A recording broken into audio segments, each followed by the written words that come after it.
At 40 and still single, that's like being past your expiration date. My husband is rich, handsome, and a genius, Emma declared in our family's backyard.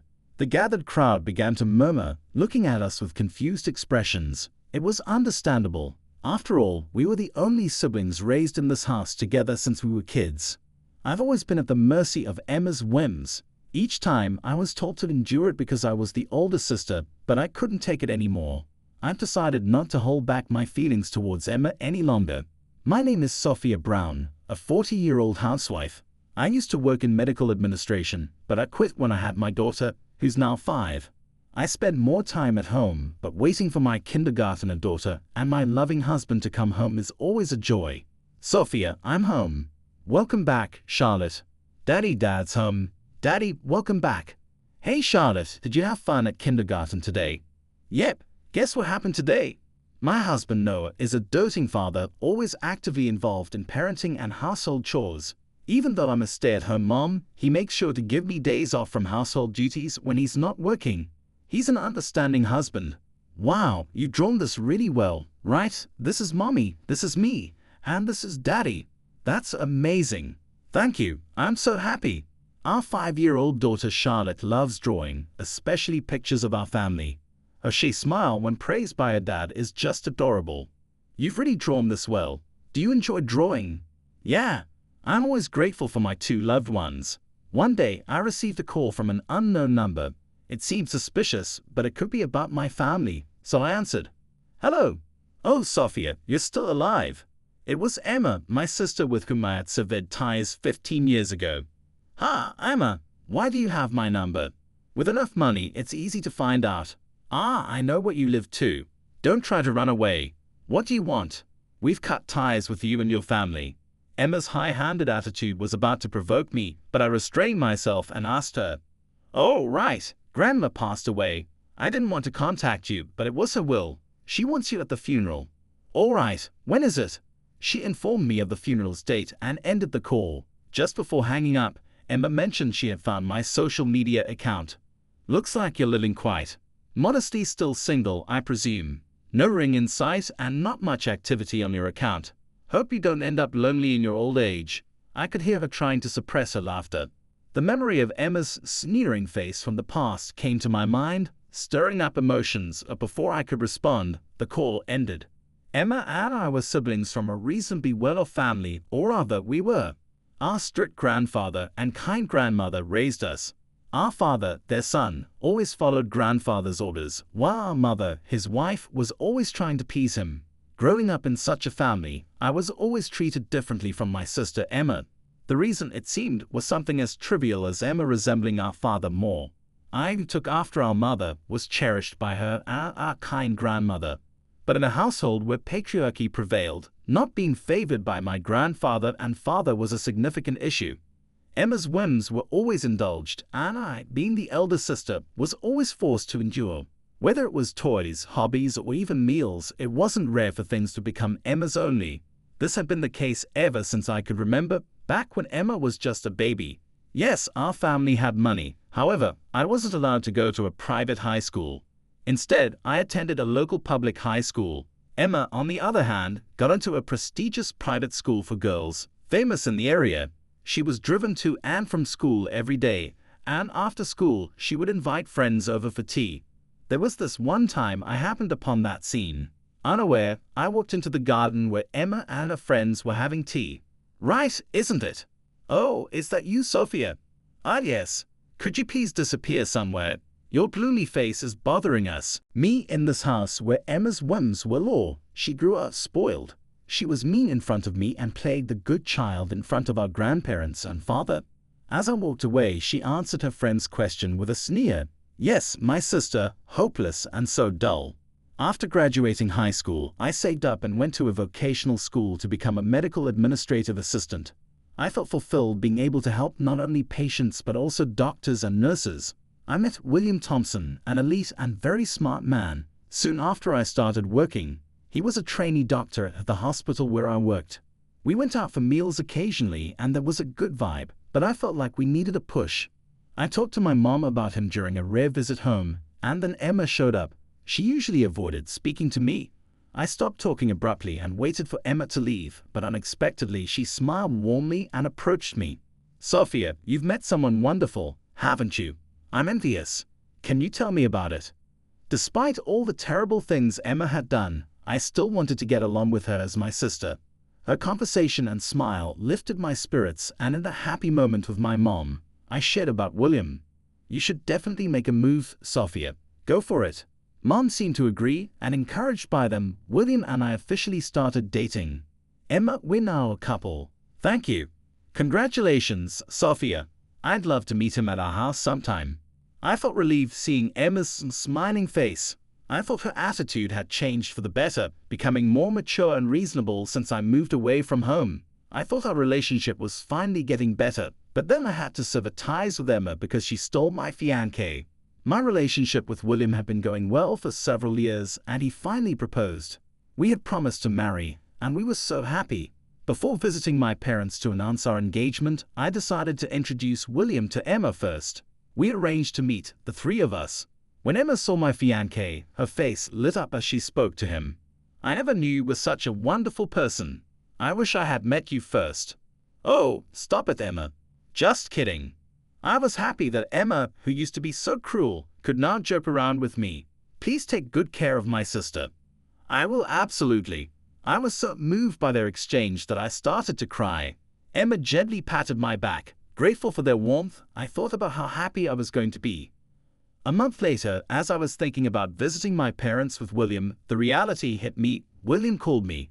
"Hey, William, I was just about to call you. We should visit my parents soon." "I'm sorry." "What? Why?" "I can't marry you, Sophia." "Wait, what do you mean?"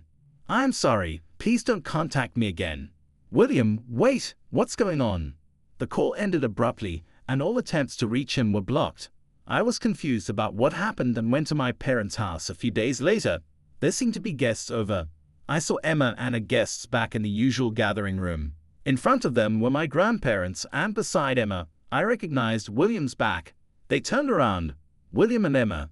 Emma's smug, triumphant smile burned into my memory in that moment. I ran outside. My mother, who brought tea, seemed to talk to me, but I don't remember.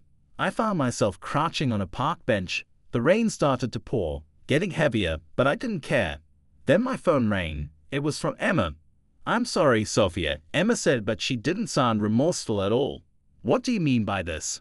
"I just wanted William for myself."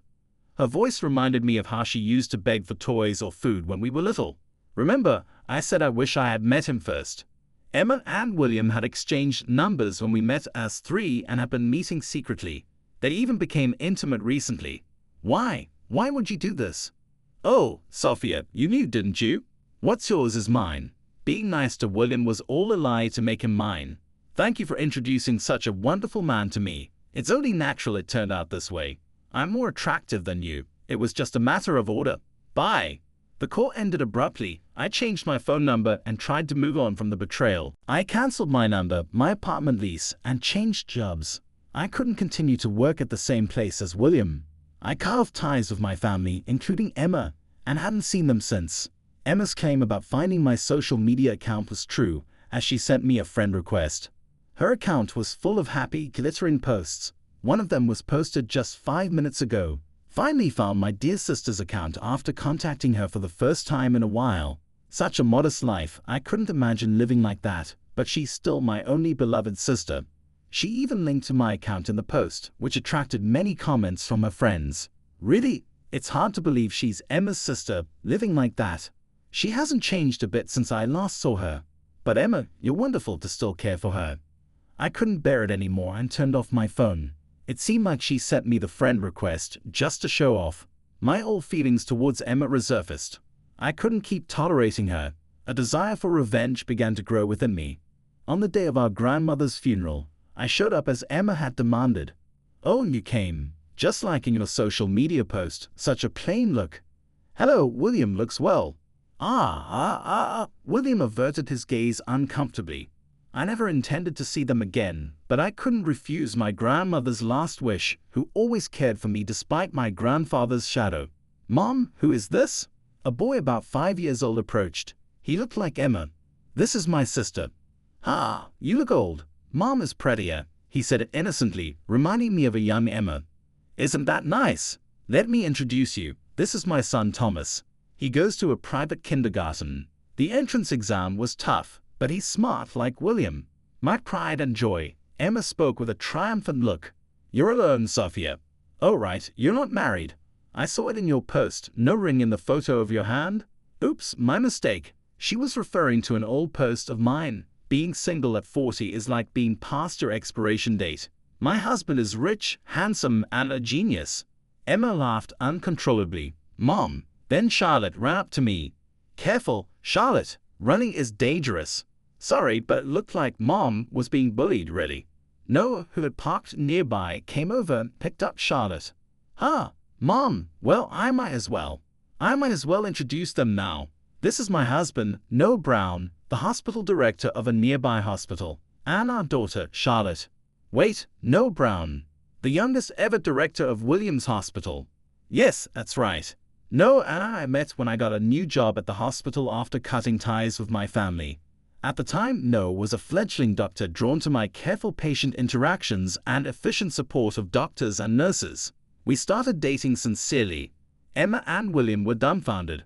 Unaware or not of his parents' shock, Thomas exclaimed, "Ah, it's Charlotte." "Charlotte, you mean from the Shadow channel with 300,000 subscribers? I always watched the Shadow channel. I thought she was cute. Can we be friends?" Thomas approached Charlotte, held by Noah with a friendly, adorable smile. "No, I don't like you. You lean to my mom," Charlotte said, turning away with a pout. At her words, Thomas let out a surprised "ha." Then he turned back to Emma and glared sharply at his own mother. "Hey, it's all Mom's fault. Stupid." "Ha! Wait, Thomas." Thomas ran off crying, and Emma, hesitating to follow, turned sharply towards me. "What's this? Despite your plain posts, just so you know, I have more followers than you, Sophia." "Oh, about that. I don't put much effort into my own posts. It's Charlotte's channel that I focus on." "And about the ring? I have been keeping our wedding rings on a necklace hidden under my clothes. I took it out. We wear our wedding rings on necklaces. Sorry for not saying, but we hide them under our clothes to prevent Charlotte from putting them when she was smaller." "What? What's that? How did you, so plain, manage to marry such a high-end man?" "Emma, stop it," William interjected. "What, William? You think the same, right? She's plainer than me." William grabbed Emma's arms, forcing her to face him. "Listen, Sophia's husband is the director of the hospital where I work. She's the director's wife." Emma fell silent, tears in her eyes, as William glared at her. "I'm terribly sorry, Noel. My wife has been incredibly rude to your wife. I'm terribly sorry, Sophia." William showed his respect to us while Emma still glared at him. "It's okay, that's enough for us. Today is my wife's beloved grandmother's funeral. We'd like to attend if that's all right." "Of course," Emma responded, her voice subdued. "Right, Emma?" "Ah, yes, please." After that, everything went smoothly, and I said my final goodbye to my beloved grandmother. I introduced my husband and daughter to my parents. My mother was tearfully happy, while my father, still favoring Emma, kept a stern face. My mother asked me to visit again, but it was difficult. I could only respond with a giggle. A few days later, with a sense of foreboding, I opened my social media. Knowing Emma's cunning, I suspected she might have posted something to mock me about our recent encounter. Sure enough, there was a new post from a day ago on Emma's page. It featured a photo of Charlotte's back accompanied by this text: "Happily ran into Charlotte from Charlotte channel. She was smiling and kind, even gave my son an autograph." Here's a picture of Charlotte's back. It must have been a photo taken at some point that day. The photo cleverly blurred the background against her black clothes. I was astonished at Emma's relentless self-promotion. The comments were filled with voices saying, "Amazing," and "I'm so jealous." I left a comment of warning and request: "Please delete that photo immediately. Don't lie about the autograph." Then a new post appeared from Emma, complete with a screenshot of my comment. "Jealousy is so unattractive. I would never lie, you know." The comment section was filled with people defending Emma, making it seem as if I was the bad one. It was like some silly skit, just like her previous post. Realizing that anything further I said to Emma would be futile, I made the necessary post as a parent on the Charlotte channel's social media and videos. I informed everyone that the photo of Charlotte on social media was taken without permission, that she can't write autographs yet, so that was also a lie, and that I requested its removal but was ignored. I also made a video about it. Internet literacy for kids, with Charlotte explaining why you shouldn't post someone's photo without permission. The video, easy for children to understand, received many positive comments. A few days later, I received a friend request from a different account belonging to Emma. What are you going to do about it? My account got suspended. I wasn't expecting an apology, but a first message like this made me ashamed to be related to her. Apparently, she created a new account. I wonder where she gets the motivation for her social media activity from. It's your fault for ignoring my request, and posting someone else's child's photo online without permission is crazy. What's the big deal? We're relatives. I should be able to enjoy a little fame. That's her true nature beyond sympathy. I've made many posts perfecting the photo angles each time. Now it's all for nothing. Why did you try hard with your new account just avoiding posting? Lies, I don't need you to tell me that. Please stay out of my life from now on. Despite her approaching me first, she spoke as if I was the one interfering. Her self-centered world continues to spin happily. Emma still posts shiny, seemingly fulfilled photos. Not only mom friends but also friends from her time at the elite school who she used to invite for tea at home appear often. Then, I received another friend request, this time from an unfamiliar name but with a recognizable face in the profile photo. A friend from Emma's elite school days. Hello, you're Emma's sister, right? Yes, that's me. After a polite introduction, she shared some troubling news.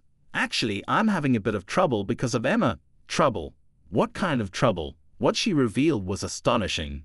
Emma claimed to have some leverage over her friends from the elite school, forcing them to throw parties for her, post, and even showing up uninvited at their homes. Is that true? Yes, I thought it was just me, but others are in the same situation. When Emma's account got suspended, she turned to me hoping for help since I had commented on the issue. The supportive comments on her posts were also forced. But what kind of leverage does she have on you? She mentions things I don't remember, but the absence of memory isn't proof. She claims to have evidence of this leverage. I was appalled by Emma's reckless scheme and advised her friend, that's probably a lie. Emma lives in a world where she's the center, so she thought it would work. Ask her to show the evidence and press her about it. After this conversation, a mom friend of Emma's reached out with a similar story. It seems that in the past few days, there's been a noticeable decrease in the number of friends appearing in Emma's posts, which felt odd. I gave the same advice, and gradually, Emma's friends disappeared from her posts. Both individuals reported back that there was no evidence of any leverage. I've since become friends with both of them. Emma's posts have become noticeably lonelier compared to before. To borrow her words, Emma's life had become rather plain. About a week later, Noah started coming home late. It seemed something was happening at work. The hospital was somewhat abuzz. Even when I visited with some snacks, everyone seemed hurried.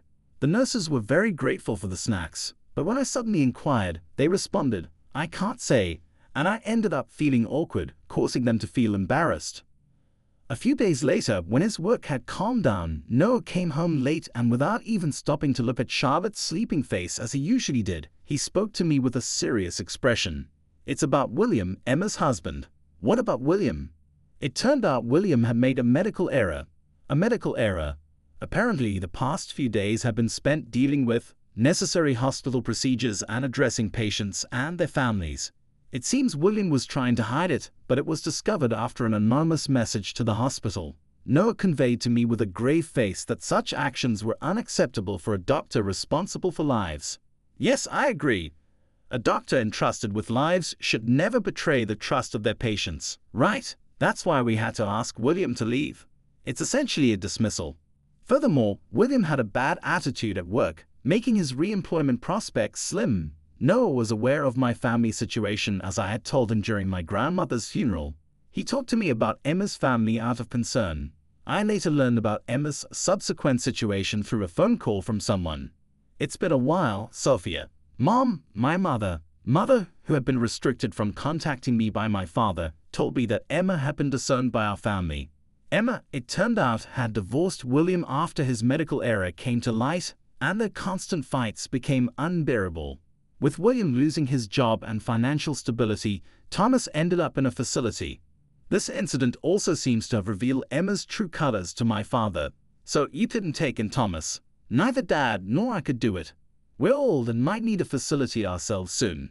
It was hard to say no, but after Dad disowned Emma for her divorce, it was difficult. My mother felt responsible for spoiling Emma and turning her into what she became, saying we couldn't do the same to our grandson. They decided to provide some financial help to their grandson, but anonymously through the facility. Then my mother started crying repeatedly, saying sorry. I told her it was okay. I knew she and my grandmother had tried their best. But it's also true that I don't have many good memories of that house, so I asked for continued distance. Sophia, let's go to the amusement park next weekend. Charlotte would like that, right? I want to go. I'll ride the Ladybug coaster. That's great, Charlotte. Oh, I'll film it, share all the fun things with everyone. During a family dinner where we all were together for the first time in a while, we planned our next outing. Filming that I better dress up too. No, Daddy can't be in it. Daddy belongs to Charlotte and Mommy. Okay, maybe Mommy should dress up then, Charlotte. Charlotte puffed out her cheeks in response. No, I don't want everyone to know how cute my mommy is. But you brag about me to your kindergarten friends, don't you? Well, yes, but... Charlotte sulked. I'd be troubled if everyone knew how cute Mommy is. I was surprised by Noah, who strongly nodded but also very happy. I love them both so much. I want to continue living this peaceful and happy life.